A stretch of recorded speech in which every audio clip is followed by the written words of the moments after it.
आता परळी नगर परिषद पुन्हा एकदा आपल्यावर जनतेने विश्वास टाकलेला आहे.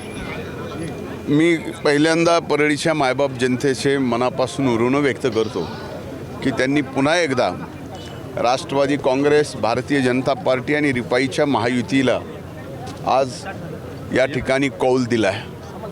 जवळजवळ एका दुसरी जागा सोडली तर जवळजवळ सर्व जागा महायुतीच्या आलेल्या आहेत.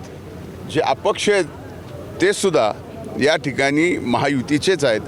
त्यामुळं फक्त आता MIM आणि पंजा कुठंतरी पुढे आहे 2 जागेवर एवढं कळतं आहे.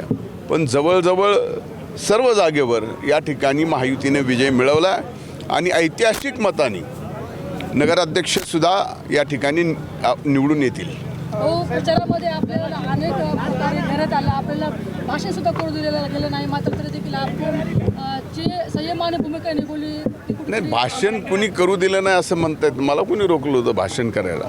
मी एवढंच म्हणलं होतं की याचं उत्तर ज्यांनी माझ्यावर टीका केली आहे, ज्यांनी माझ्या परळीला बदनाम केलं आहे, याचं उत्तर मात्र त्यावेळेस मी 2 तारीख बनलं होतं. निवडणूक लांबली म्हणून आज 21 तारखेला परळीच्या मायबाप जनतेकडून ज्यांनी आम्हाला बदनाम केलं त्यांच्या तोंडात ही चपराक आहे. खासदार देखील इथं तळ ठोकून होते. इथं खासदार तळ ठोकून राहिले किंवा इथंच राहिले तरी परळीच्या मायबाप जनतेमध्ये काही फरक पडत नाही.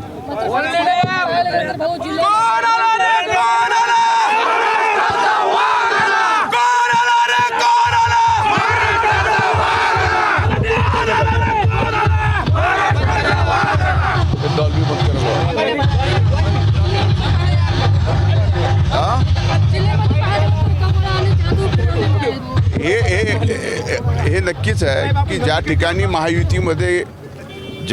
महायुतीमध्ये राष्ट्रवादी काँग्रेस आणि भारतीय जनता पार्टीचं जमलं नाही तिथं मात्र कमळाला विजय मिळाला आहे. त्यांचे अभिनंदन.